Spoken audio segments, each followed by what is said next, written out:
inta loo yahay ku dhawaad 10 ruux ayaa ku geeriyootay halka uu jiro dhaawac tiro inta ka badan balse aan la hubin oo isugu jira shacab ciidan iyo mas'uuliyiin ka agdhow halka uu qaraxu ka dhacay goobta uu qaraxu ka dhacay oo ahayd bar kontarool ciidamada ammaanka ay ka wardiyeen godka Jilcow ayaa xilliga uu qaraxu dhacay waxaa taagnaa gawaari aad u fara badan oo halkaas ku sugayay inay maraan baaritaan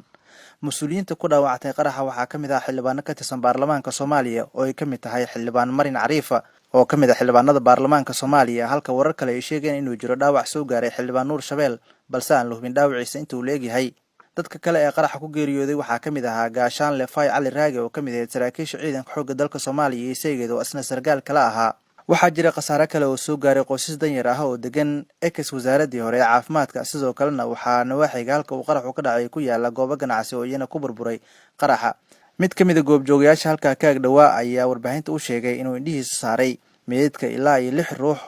iyo dhaawac dad kale oo aad u fara badan magacayga waa Said Cali Xasan Macalin waxaan ku noolahay wasaaradda caafimaadka qaraxii ugu horeeyayna lug ayaan kaga jabay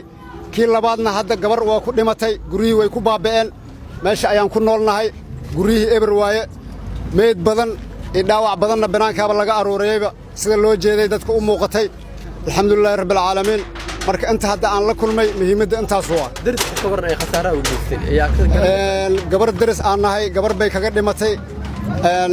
gabar kala dhaawac ay noqotay adiga waa lagu rafaaday gudaha guryahayna way wada dumeen markii qarab dhacay goobjoog ma haysan aniga goobjoog baan ahay ilbaabkan fadhiyay ilbaabka hore aan fadhiyay ilaahay wax iguma gaarsiin aniga rag kalaba kii hore ayaa laakiin lug kaga jabay dhibaatada jirta taas khasaare inta meedadkii la aragtay gaareen ilaa meedadku waxaan arkay